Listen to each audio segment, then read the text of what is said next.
جناب انوار حسین سید، ماشاءاللہ آپ ماہر تعلیم بھی ہیں اور ماہرین تعلیم کی آپ تربیت بھی کرتے ہیں، آپ کنسلٹنٹ بھی ہیں، معاشی اعتبار سے بھی آپ ایک ٹریننگ کرتے ہیں اور ٹریننگ فراہم کرتے ہیں۔ آج ہمارے پروگرام کی زینت ہیں۔ السلام علیکم ورحمۃ اللہ۔ وعلیکم السلام۔ کیسے شاہ صاحب؟ بہت شکریہ جناب، بہترین۔ شاہ صاحب بتائیے، مواخات جو نبی کریم صلی اللہ علیہ وسلم نے قائم کی، اس سے آج ہم کیسے فلسفے کو کنسیو کر کے اس امت کو جوڑ سکتے ہیں؟ وہاں سے ہمیں کیا کی پوائنٹس ملتے ہیں؟ جزاک اللہ۔ الحمدللہ رب العالمین والصلاة والسلام علی اہلہ۔ مدینۃ العلم خاتم النبیین علیہ الصلاۃ والسلام نے جب ہجرت کے موقع پہ یہ مواخات قائم کی جی، تو دراصل اس کا مفہوم، اس کا مقصد بے چارگی کو بھائی چارگی میں بدلنا تھا۔ واہ۔ یعنی ہاشمی صاحب نے ذکر کیا ہیوز اینڈ ہیو ناٹس کا۔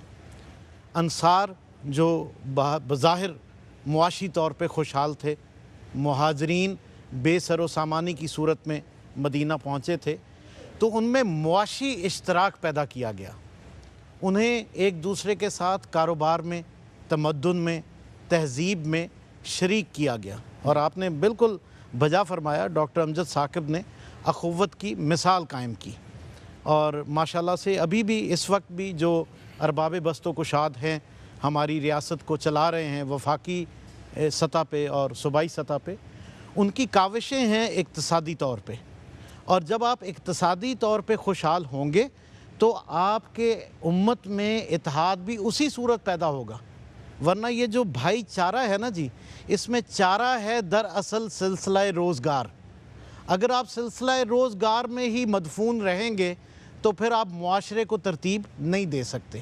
تو ہمیں معاشی فکر سے آزاد کرنا ہے، اور اس کے لیے سب سے بنیادی اصول رسالت مآب صلی اللہ علیہ وآلہ وسلم نے مواخات میں جس کو جس کے اہل پایا، مدینۃ العلم تھے نا، تو یہ پوری ایک شرکت کی مثال ہے کہ معاشرے میں اور معیشت میں اسی صورت میں اتحاد پیدا ہوگا جب بین المسلمین آپ خوشحال ہوں گے۔ اور اس خوشحالی کے لیے جو معاشی روزگار ہے اس کو بہتر کرنے کے لیے ایک دوسرے کے ساتھ مداربہ اور مشارکہ کی قسم ہے۔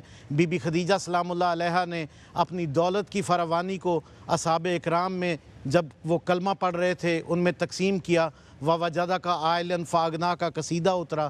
تو ہمیں اپنے گھر میں، اپنے اعزہ اور اقربا میں جو ہمیں اللہ تعالیٰ کی طرف سے خیر الرازقین جو ہمیں رزق عطا کرتا ہے، لازم ہے اخوت کی مثال قائم کرنے کے لیے، خواہ وہ اخوت تنظیم ہو یا اخوت اصطلاح ہو، ہمیں اپنے ان لوگوں کو ساتھ لے کے چلنا ہے جو کسی اور کے سامنے ہاتھ نہیں پھیلا سکتے، اور انہیں آپ کاروبار میں شریک کریں تو پھر آپ دیکھیے یہ معاشرہ پنپے گا۔ ہاتھ پھیلانے پر مجبور ہیں، ایگزیکٹلی، ان کو ہم اپنے قریب کریں۔ جی، ریاست جب اقتصادی انتظامات کرتی ہے نا سر، میرے نعمان صاحب بیٹھے ہوئے، تو میں موقع کا فائدہ اٹھاؤں گا کہ صنعت کار کو کسان تک لے جائیے اور کسان کو تاجر تک لے آئیے، یہ ملک خوشحال ہو جائے گا۔ دولت ہو، یہ ملک خوشحال ہو جائے گا۔